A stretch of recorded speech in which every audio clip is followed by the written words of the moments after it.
The Quarantine Sessions podcast with J. Cole.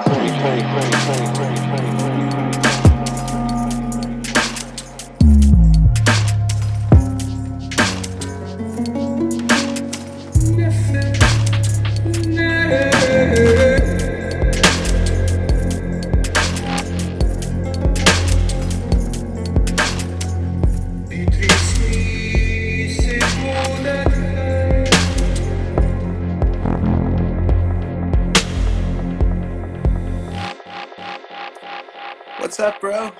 How's it going, man? Oh, hey, dude. Nice. It's working. It's working. Eating the Jake. So Phong is Thanks, going to man. take us on a nature walk, and we're going to have a conversation while walking through. Where are you right now? Just east of Vancouver in BC, Canada, up in the mountains here. Gorgeous, man. Beautiful. We're gonna go up that mountain over there, near where the sun is. Yeah. Yeah, man, I love BC. It's definitely one of my absolute favorite places in the world that I've been to so far.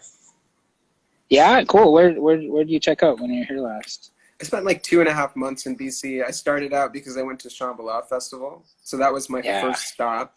And then I spent a little bit of time in the Kootenays. And then I drove westward and went to Vancouver and then went up to the different Vancouver islands like Victoria, Salt Spring Island, and Sunshine Coast. And dude, that's just like, that's my full scene, man. That's my hood. Yeah, it was amazing, man. I almost stayed there forever. I kind of like started a little life there. I had like an apartment. I had a Jacob. Yeah, sorry. Yeah, I got a phone call from some like. Oh, got it. Man, it's so crazy how like random calls just interrupt. That drives me crazy. It's like I'll be on one call, and then the whole it's like all the wheels fall off and all the gears deteriorate, and the call just like turns into this. Bluetooth doesn't even work anymore. It's like, what's going on? It's like, oh. It's crazy. And it's like some robocaller, you know? I have a thing with my dad and phone call interruptions. It's like my dad knows every single time that I sit down to meditate, and that's the only time he ever calls me. So I'm like, right. He's like, finally, he got the practice. And then, yeah, he's like, oh, it's time to call Jake. Oh my God, yeah, right. Just at that very moment. Yeah, it's funny how it's like that sometimes. My buddy Mark here, it's like his mom always calls, like whenever we go out to dinner together. It's the same kind of thing. Right. Just like the psychic connection. Those are like the tests. It's like, that's the universe telling me that if I think that my meditation practice is going to be sitting on the mat, but actually the meditation practice is like, how can I maintain awareness when I'm on the phone with my dad, you know? Yeah, it's like mindfulness. Check out that bunny.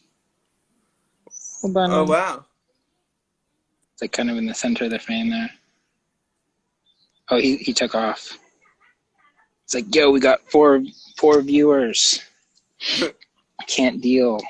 Sweet, man. Well, stoked to have a call. Anytime I have a chance to talk with you, and I'm stoked, man. I'm all about it. Yeah, man. I loved our conversation a few weeks ago. It was basically a podcast by itself, and we went deep on a lot of subjects. It kind of was. Yeah, it was like, oh man, we could record that. We could talk about that. A lot of the best things in life aren't recorded, you know? Like I was hanging out with possibly all of the best things. Probably all the best, yeah.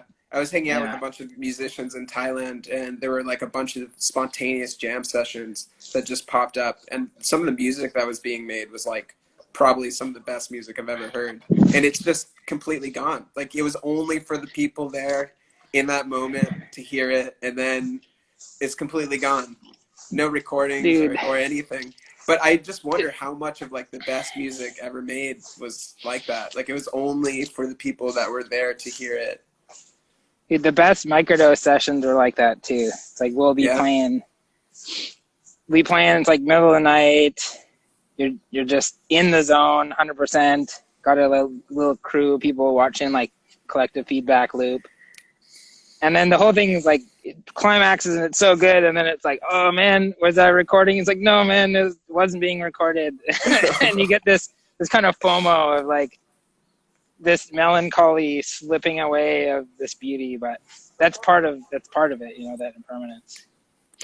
Yep, that's definitely part of it. So why don't you tell our audience a little bit about yourself? You're the co-creator of Microdose VR with Android Jones.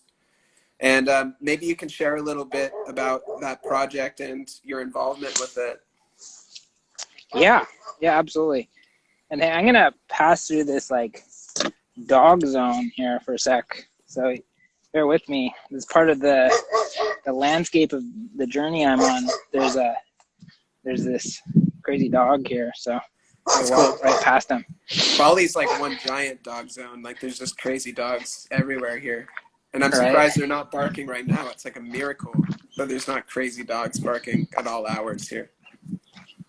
Well, the dogs in India, it's kind of interesting. There's this relationship between dogs where, like, you know, in India, cows are like the holy being. They're really honored deeply for survival and for, you know, religious purposes. In Hinduism, they have such a central role in the culture. Mm-hmm. And I find in the West, it's very much the dog is that sacred companion who is given the seat to like sleep. People let their dogs sleep in their bed. People let their dogs kind of do all sorts of crazy things that you wouldn't even let other people do. But hey, it's my dog, you know? And but then in India, I find they really disrespect dogs. For the most part, dogs are kind of given this lower place and kicked and treated in inhumane ways, whereas the cows here are kind of treated like that. You know, people disrespect cows in where I live in a lot of ways. So yeah, it's how the dog and the cow kind of invert. But I passed the dog zone, so I think we're good to talk again. Cool, man. Yeah, I mean, I'm interested in riffing on that too, just a little bit. Yeah, I think that here in Bali, they have a belief that dogs are people that were like criminals in a past life that are reincarnated as dogs as punishment or something like that. So they kind of don't treat dogs that well here either. But there's so many Western people here now that it's got its own thing. But I think there is like a bit of a discrepancy with the perspectives on how to treat dogs and other animals here. Well, that's a good example of how mythology, which is one topic I wanted to delve in with you during this call, but how mythology, in terms of a belief system, changes your attitudes and behaviors so profoundly. I think it's one of the central places where I can see a lot of practical transformation in consciousness is through transforming mythologies and coming to new mythologies collectively, which are more in harmony with the types of lives or the types of earth that we want to project. Yeah. And how is that view about mythology? And I've been thinking a lot lately about the artist as it's like the artist's role is to make these maps of meaning, to create new mythologies for people to be able to inhabit and to use as like new operating systems. And I think that that's been the role of the artist since the beginning of time. And how do you see yourself as participating in that, in what you're doing with Microdose VR? And can you tell us a little bit about that project for people that might not be familiar with it? Yeah, absolutely. Well, Microdose VR, it's a project that Android and Scott and myself have been pursuing. It's been 4 years now. It's been our main calling for the last 4 years is to manifest the software, and it's very much still in the, I'd consider, early adolescent stage of its maturity in terms of growing up and being a creative platform. And that's really where we see it, what it is, what it represents is like a tool for generating these feedback loops of consciousness in VR, where given is a very uncanny ability to create your environment three-dimensionally with a lot of abstract shapes. And kind of what I find that it does is we joke about it's like these neural sled dogs. It's where you get this. It happens with some psychedelics too, where you feel like such a rush of opening, such a rush of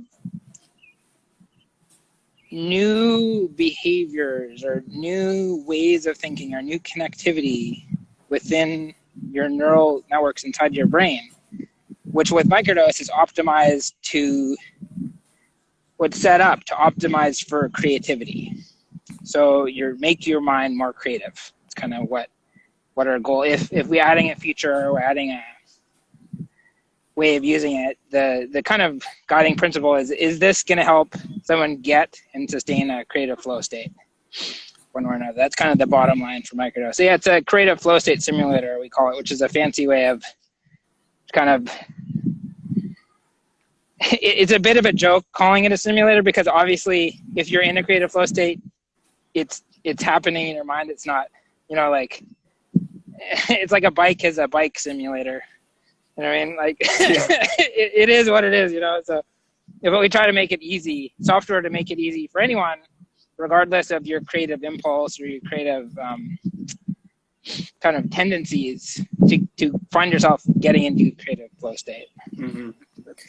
And for people that aren't aware of it, it's a virtual reality program that, is like it's like being able to immerse yourself within a psychedelic experience without necessarily needing to be on a psychedelic. And you guys have now shown Microdose VR all over the world, right? Like it was in the Smithsonian Museum, and it's been at Burning Man and a lot of other potent places. Yeah, it's through Andrew's like sustained journeying and dedication to bringing it out to the streets, to the corners of the world. It's definitely found it. So it's got a lot of kind of on the ground testing and a lot of different conditions. And when we build software, it's like when we built Microdose, we did our first public demo of it within 2 weeks of starting the project. So we started in around May. It was actually guised for a client project. It started, and we showed it at E3, and then some complications there, and it ended up as Microdose. And so it's kind of from the beginning been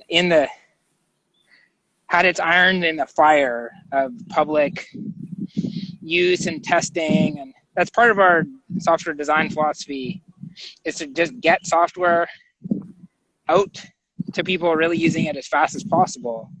Test the premise, test the mechanics.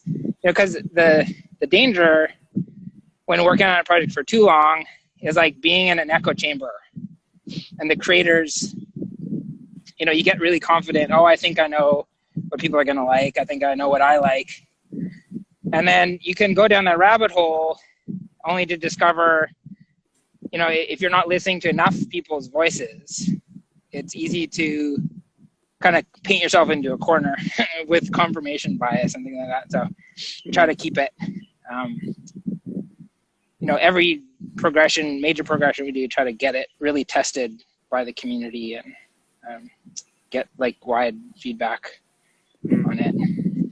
That's something I feel like I've experienced as well in my work, is a lot of the work that I've been the most invested in and have been most excited about on a personal level, just for creative ideas that I was excited about. It's not necessarily the most well received by my audience, and a lot of the times the work that I don't necessarily feel as invested in or don't put as much time into, those have been some of the more popular pieces that I've created.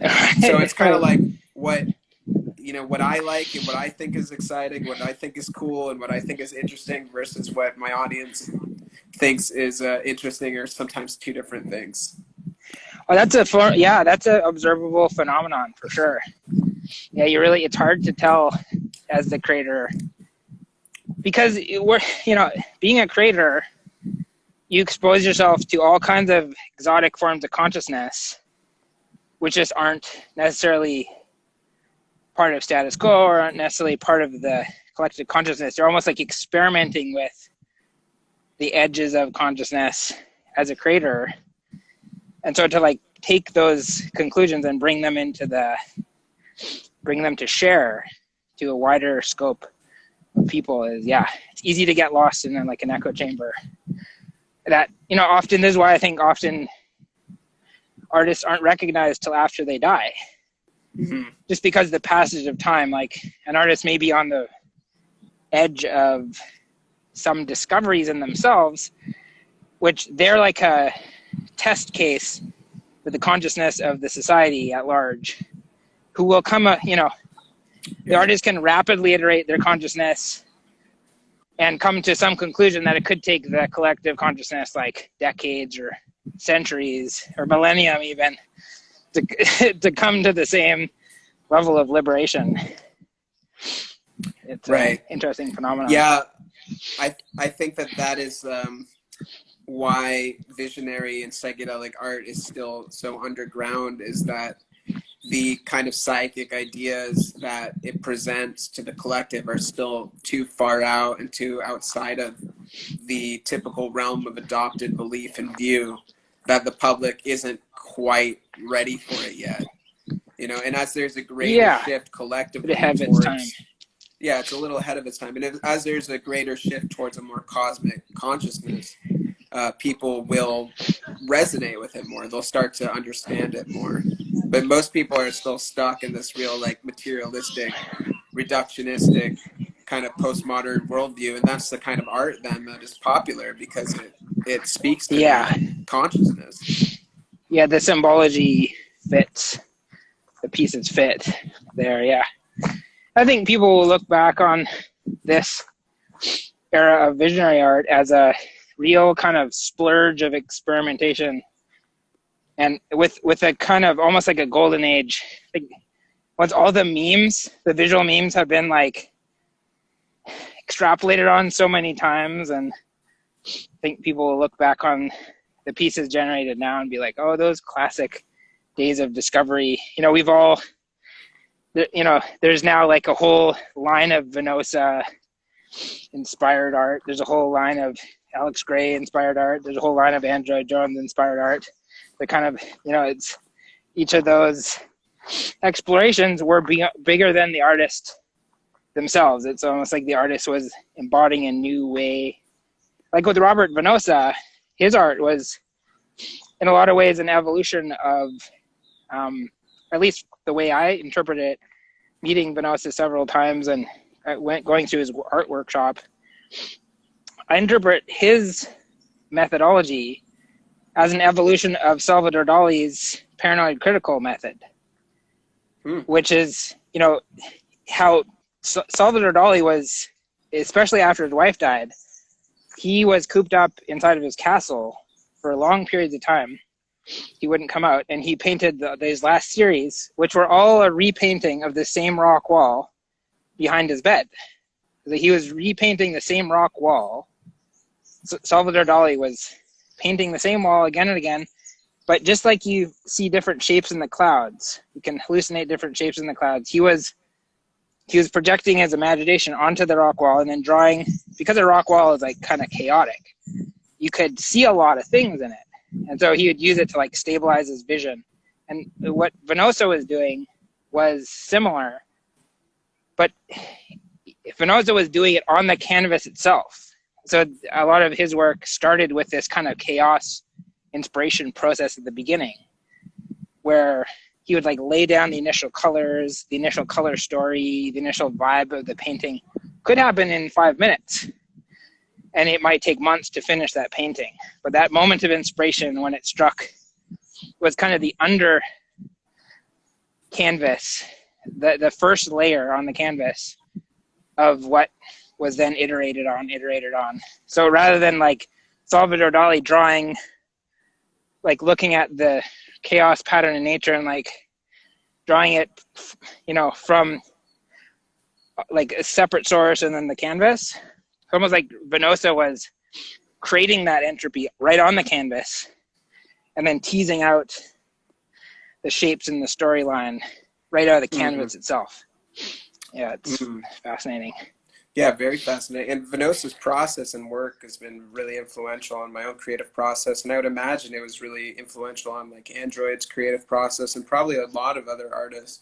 But that idea of pareidolia, to be able to create some kind of chaotic information and then to pull meaning out of that. I think that in its essence is what artists do in general, because life is like that. Like life is this vast infinitude of chaos that we are constantly pulling meaning out of. So we're always engaged in this creative act of creating meaning out of nothing, whether we're aware of it or not.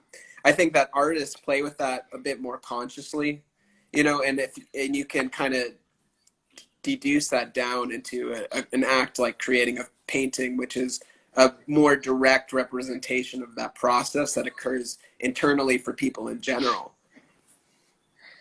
Yeah, symbology is really the core of the power in art. And symbology generally references mythological frameworks most of the time when you see talking about going beyond abstract art, but like into the multifold of meaning that can be conveyed through art. I think it's all referencing mythological symbols.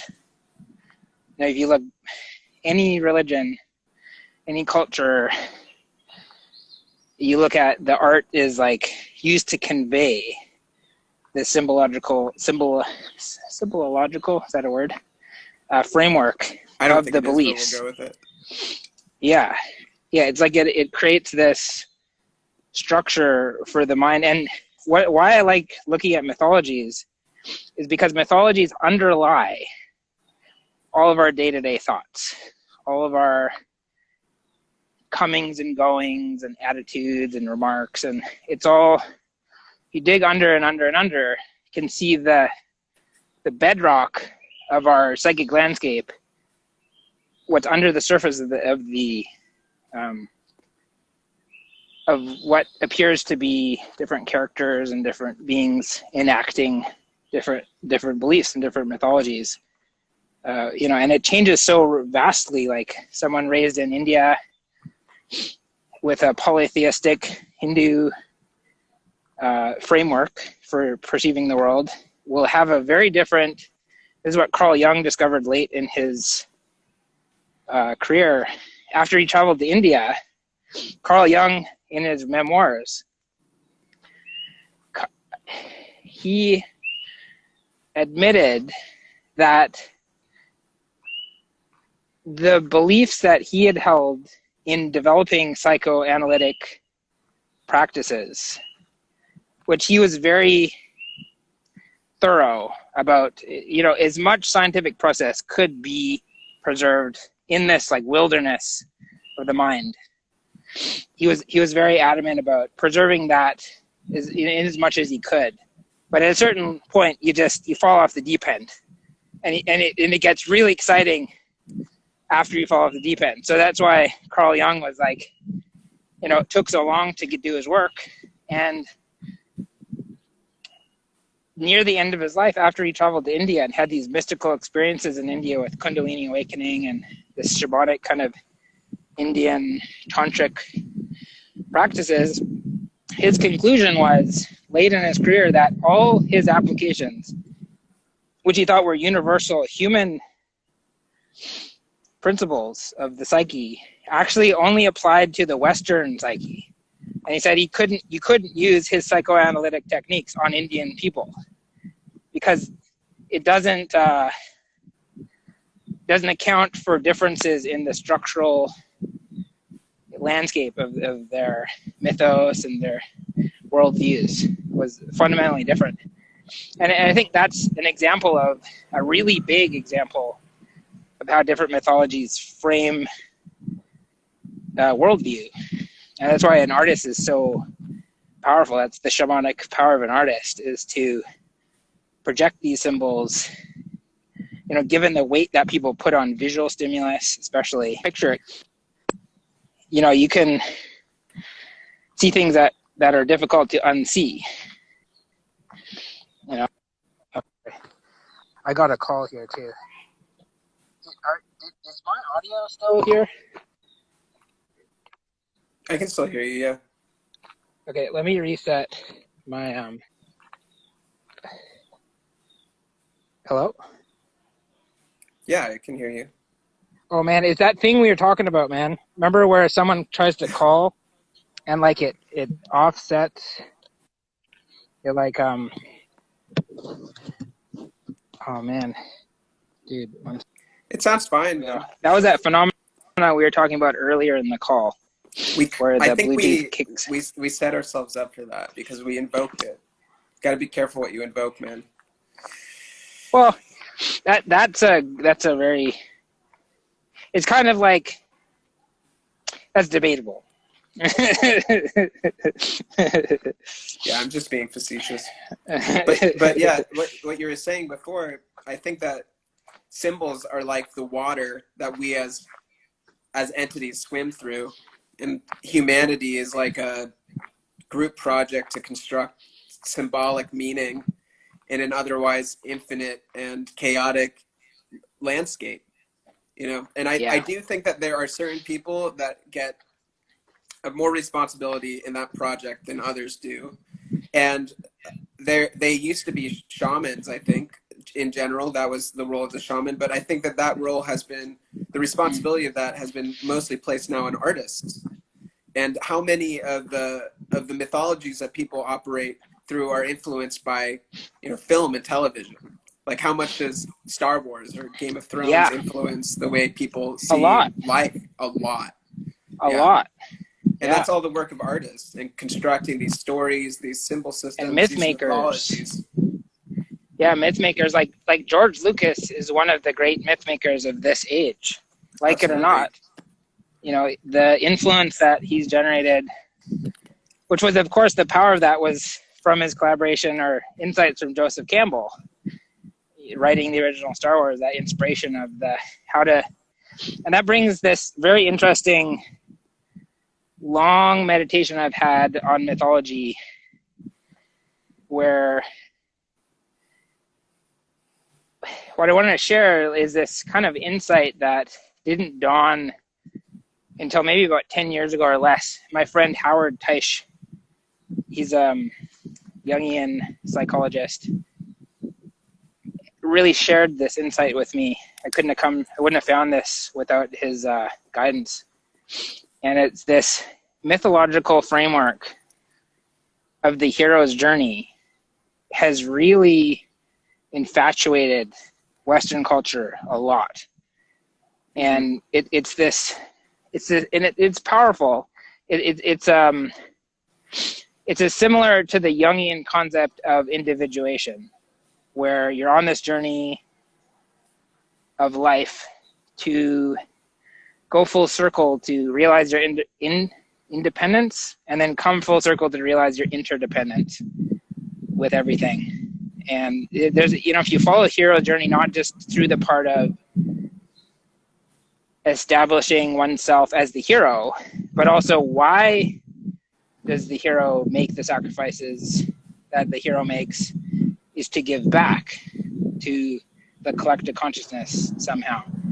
And another interesting mythology, because I think the hero journey is potent and powerful, but there's another mythology which has gone underutilized. I would venture to say it's underutilized, and that it's called the twin hero journey, or this concept of twinning between two members. So it's not about, can I realize my greatness and then share that greatness with the world to help the world? It's how can I pair with other people to together achieve something that's greater than the sum of the parts. And that's a totally different structure. The storyline of a story with the twin hero journey would play out totally different than a hero's journey. Whereas the twin hero, Are there any examples of that in like modern storytelling, like any popular stories that reflect that?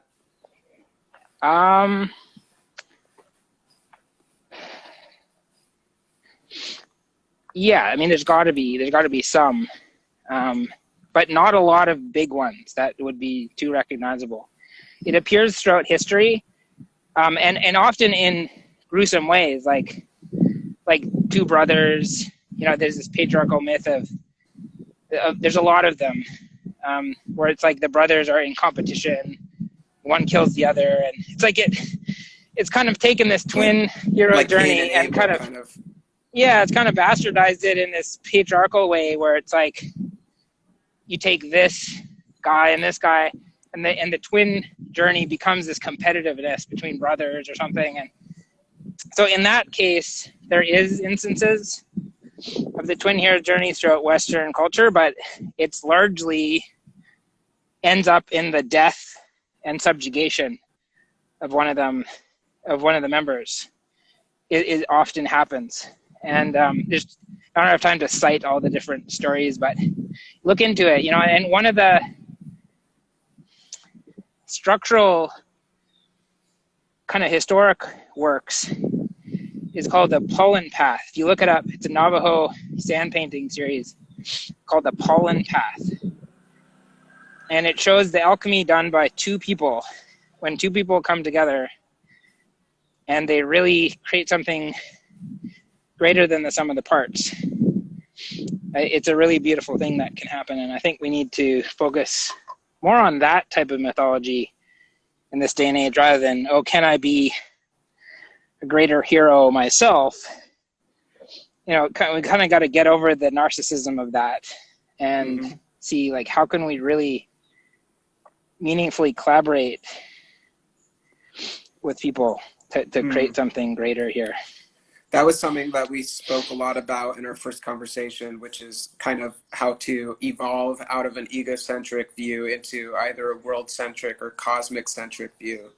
And I think that is of incredible, it's very critical for humanity and for the individuals that comprise humanity to ascend to this world-centric or cosmocentric view in order for us to really operate at our fullest potential. You know, it's like so much of our problems come out of that self-centered view. Most of them. Almost all of them. Because if people just had more humility, most problems would vanish. Humility alone would abolish many of the third world or first world problems. Not third world problems, but the first world problems, which people seem plagued by. And that is something in the conversation that I feel has gone vastly undiscussed. And there, I often see people talking about these current events and the ethnocentric views that have been passed around for too long. It's all, I see part of the evolution of self-awareness. And you could see in the integral framework, it goes through 4 different stages. Self-awareness starts with that myth of Narcissus looking in the pool and just being like entranced by the beauty of himself. Narcissus looks at himself in the pool. And this is a narcissistic perspective that everyone, myself included, everyone in this culture has been steeped in, saturated in. And it serves a purpose to develop this kind of self-awareness where you see yourself as subject, which can be modified somehow or improved. But so often people just get stuck in that. And really, there's 4 stages of self-awareness. And I see most people are actually stuck in the very first stage. Even a lot of people who would say, oh, I'm, this great thing, hit this great insight. And they fall back into this egocentric worldview, which is still narcissism. And really, to get to the point where we can really create something on a vast scale cosmically, we need to break through all these levels of self-awareness. And the first one is egocentrism or narcissism, which has its purpose. But then the next stage, which you see like people when they form a family or when they join a gang or they join a group, this inspiration or this kind of like mind-blowing happens to people when they enter into ethnocentrism. And this second stage of the consciousness evolution of self-awareness, it's like going from yourself as being aware of yourself to now you're aware of, oh, I have a family that I consider myself. I have a nation, or I have a group or a tribe, and I consider them myself. And in ethnocentrism, it's centered around, your mindset centered around the tribe, the well-being of the tribe, the well-being of the group, to the exclusion of other groups. For this kind of, this is where tribal warfare and things happen, where people get so into ethnocentric awareness, so inspired and so just like pumped on it, that they start, they kind of lose sight and start harming people from other groups. And the history of war is just the long path of ethnocentrism. People trying to figure out how to organize themselves. This group, this country, am I part of this faction of this country, of this group? And it is this, and everything that's happening now in the kind of addressing racial inequality, which is deeply systemic. We need to look at, to actually transform, my view on it is that we need to look at and root out ethnocentrism at its core and bring it up. And the next level in the 4 stages is world-centric perspective, where this was kind of most poetically realized by the astronauts when they first got into orbit, way back when they're going to the moon, I think, or back in the early Apollo mission. And there's this moment in history where humans first astronauts look back on the Earth and saw the Earth with no borders, saw the Earth as one big jewel and how fragile it is against the backdrop of the void of space and all the meteorites and all the things that are out there that could really do damage to this fragile planet. And that's the birth of mainstream world-centric awareness in this age, I think, was the astronauts looking on the planet and really seeing, wow, this Earth, really, we need to stick together. We can't just break off into factions and war each other. There's much bigger things happening here in the cosmos that, if you're just aware of it, it'll automatically cause all these ethnocentric views to just devalidate. Like, I really believe racism is an issue of ethnocentrism. And if people increment their minds out of ethnocentrism and into more world-centric viewpoints, then all of the issues and symptoms of classism, racism, all the isms, all of those things will just dissolve. Like they become non-issues. And then the past needs to be addressed. And that needs to come, we need to come to peace and integrate the past, not to bypass what's happened, but the issues themselves are an issue of consciousness. It's how people are looking at the world fundamentally. And Absolutely. I think everything is just posturing. Unless we address the consciousness itself and root out ethnocentrism and evolve people into world-centric perspective, then I think it's just posturing. And you can issue an apology or you can this, but then the history will repeat if it's not sincere.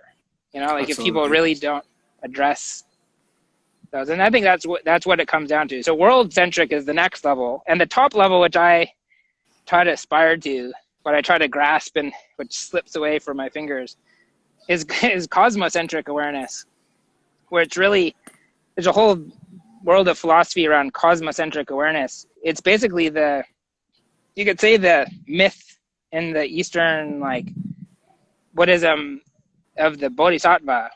The mythos of the Bodhisattva is the one who's attained the cosmocentric awareness, has attained that. When you say you live your life for the benefit of all beings and all worlds and all planets and all dimensions and all spaces and all times, that's cosmocentric. That really you blow out all the boundaries and you then address all beings as the face behind all the masks. And everyone wears a mask. The body itself is a mask, and the light body itself is even another mask. But if you look behind every mask and see the same, what in Zen they call it the original face. It's the same awareness, just raw awareness. Or in Shaivism, that's the Rudra, or it's the most primal form of Shiva. Is that awareness that's just there, whether it's good, whether it's bad, whether it's evil, whether it's friendly, whatever. It's just everywhere. It permeates everything. It's like the energy of creation, of existence itself. And seeing that every insect, every being, every creature, behind the mask of their body, behind the mask of their concept, ultimately it's everything as you'd say one. It's like this one center core of awareness. That's the ideology behind cosmocentric awareness. And it gets really complex. Like cosmocentrism goes into like philosophies about world crafting, and like when you terraform a planetary system, do you use forceful means? What's considered ethical in a cosmocentric view? And so for us to like be responsible colonizers of space, if we eventually get there and develop the technology to go beyond the planet, I think it's all wasted unless we can use it to develop world-centric awareness, and unless within that we can actually go beyond world-centric and see all beings as interconnected. I think that's the way out of this. It's kind of like our circumstances are forcing us to evolve into a world-centric view, because in the past there were significantly less people and there were much greater divisions between cultures. And with the world that we live in now, especially with the advent of the internet, where we have all of these different cultures for the first time in an unprecedented way, all kind of stuck together in the same place and rubbing up against each other and interacting with each other and sharing with each other in a way that has never been done ever. So these concepts that are ancient and a bit outdated, of these segregations between different types of people and different cultures and different countries and all these divisions that we make, they're kind of, they don't really have the same power within, or the same purpose in the world that we live in, because there's way more people and we're all kind of like globbed together and we're all becoming one kind of world culture now. And so I think that our consciousness, it's a new context. And so our consciousness needs to evolve in tandem with that. And I think that is happening. I think it's inevitable, and it has to. It's an evolutionary necessity. And then when we get to that point, then as you're talking about, I think cosmocentric worldviews we might arrive at that worldview as we start to leave our planet and we start to really look at things from not being so limited within the lens of only seeing things from within our planet, but looking at the bigger picture of our relationship with the rest of the cosmos, the rest of the galaxy, with the stars, etc. And the animals on this planet, wow, there's a whole scene of slugs on this tree. I'll just let it be. But yeah, all the animals, are part of that too. I think humans are very self-centric. We talk about the humanity and the humanity. But I think the thing that thing that really determines between world-centric and cosmocentric is to look beyond the humanity as a whole and actually look at all animal species, all beings that live unseen even, and hold the heart open so that you can interact with them too, and so that their will is felt, and you can be sensitive to the needs of animals and unseen creatures too, and honor all those spirits also. And that's what I think divides world-centric from cosmocentric. Is world-centric could see the whole humanity, all the tribes come together in humanity, and we all say, okay, now we've achieved this world-centric perspective, and we could anchor ourselves there. But then still, the final hurdle is to overcome the sense of humans being better somehow than other species. And that then needs to be addressed. Absolutely. That humility needs to be there for us as a race. That seems to be a kind of recurring message that I've received in plant medicine ceremonies is that humanity has really lost perspective on our place in nature.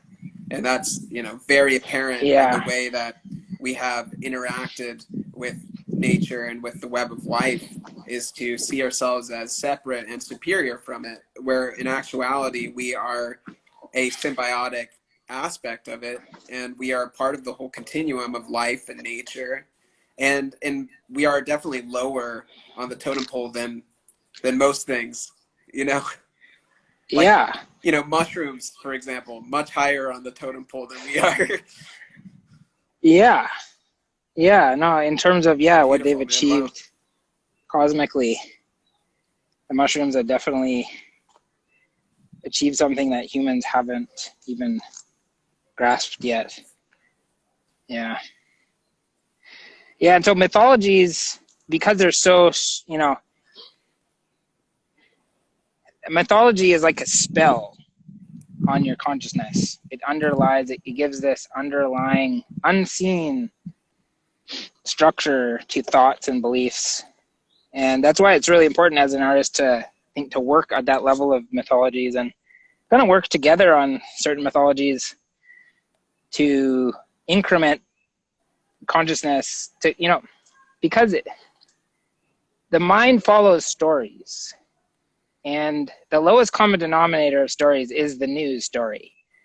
That's the, if you didn't hook yourself into a better story, that's the kind of the catch-all that'll come and sweep your mind up. And, it's a vessel for many agendas to try to influence your mind to think a certain way or whatever. And so, news in this way, the news story, the advent of the news story is kind of this like lowest common denominator mythology, which has co-opted a lot of people for political gain and all this kind of stuff. And I think the more we just, deprioritize that news story and kind of zoom out a little bit and look at, okay, what's the bigger story of humanity? What's the history of humanity? Where do we find ourselves at the crossroads? What are the historic things that are happening right now against the backdrop of human history that we can put our mind to, and how can we be present for the profoundness of what's really happening right now? I think part of what that is, like Joseph Campbell put this elegantly. It's a quote from Joseph Campbell. He said something like, the old gods are dead and dying, and people everywhere are searching for a new mythology of this earth as one harmonious being.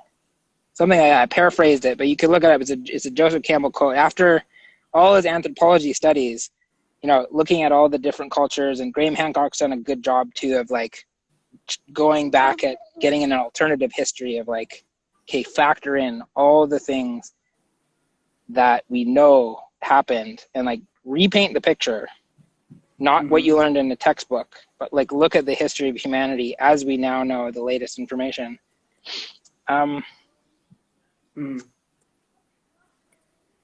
It shows we're at a very critical point right now where it is unprecedented in terms of information access, in terms of as you're saying, all the cultures grinding up against each other, and there's a lot of retreats happening, which I think is part of the, when you see the evolution from from ethnocentric viewpoint out to world-centric viewpoint, there's all these stages psychologically that it goes through. So first it goes through denial, there is no world-centric view.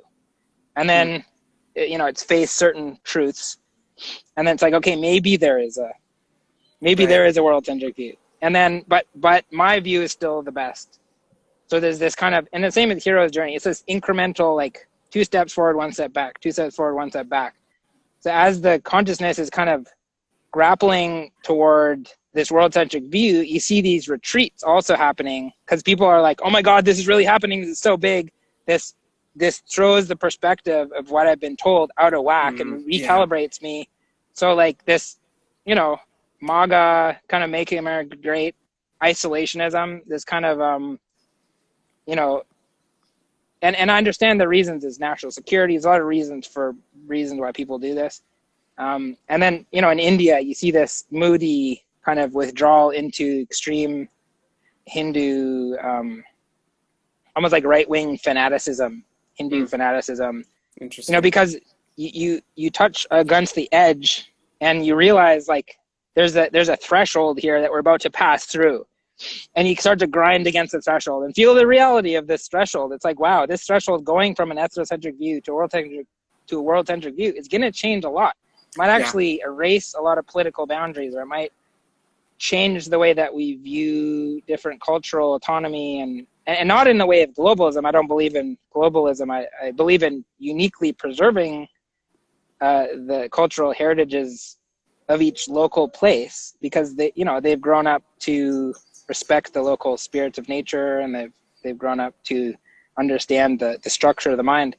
This is not an argument for globalization. It's not an argument for whitewashing culture at all. It's the call for developing world-centric awareness is to get out of the cocoon, the self-limiting cocoon of my culture or my way of view or my family or my country or my tribe or whatever is correct and yours is wrong, and this kind of warring mentality. It's about getting out of that.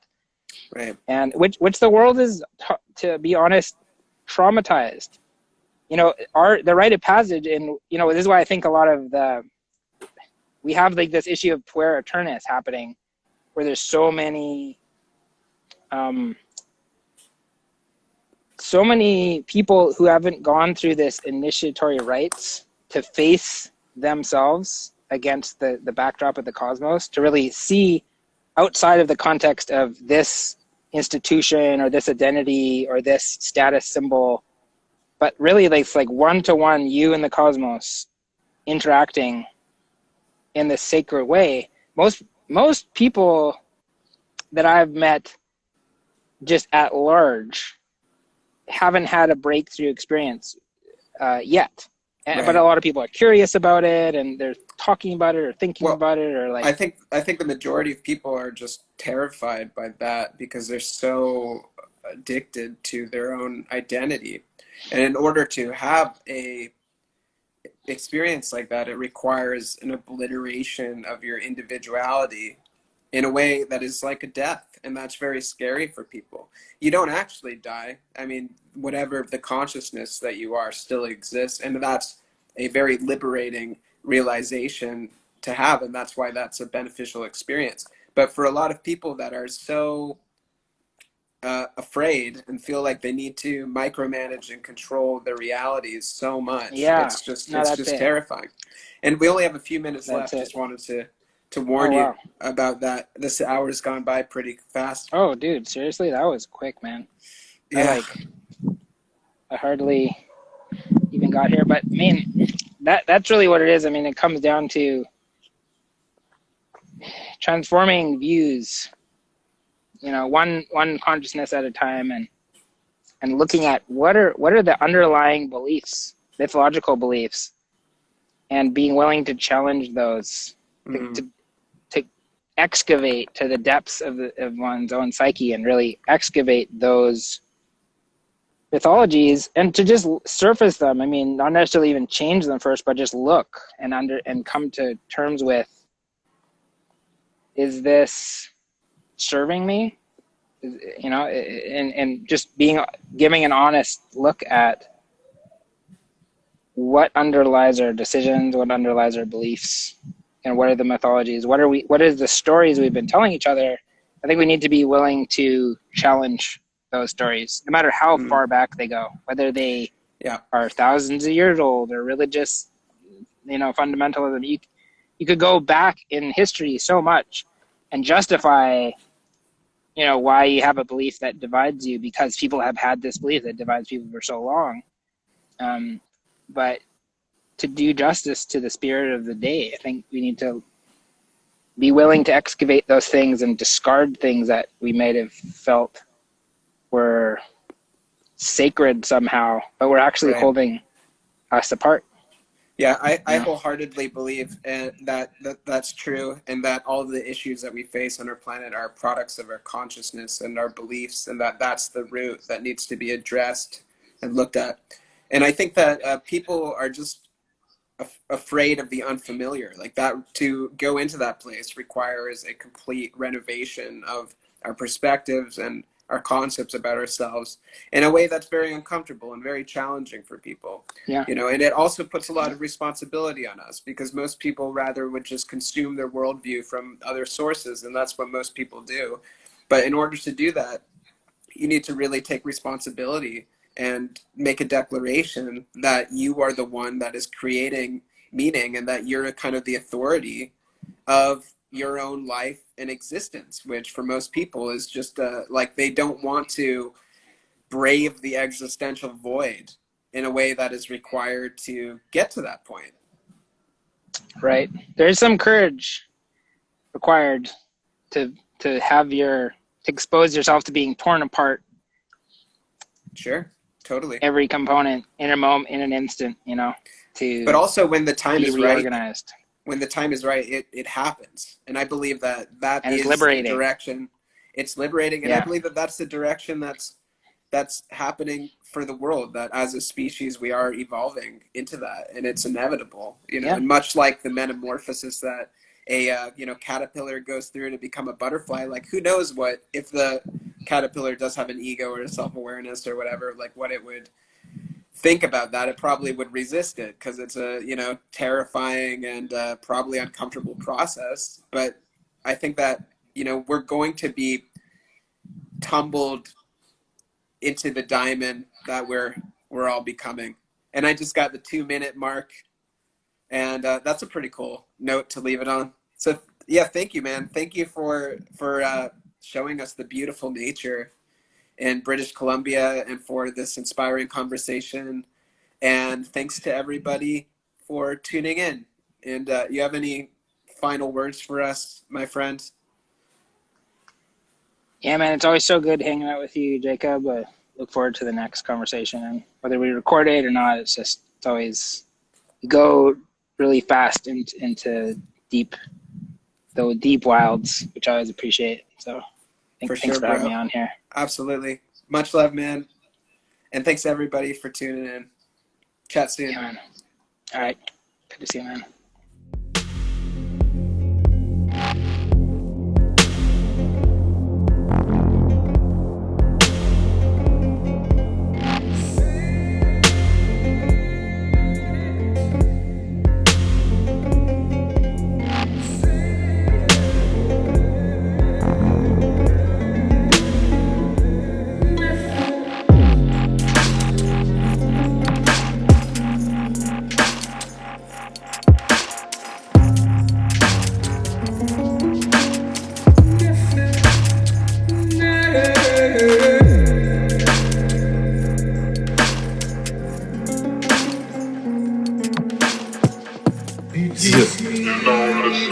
The Quarantine Sessions podcast with J. Cole.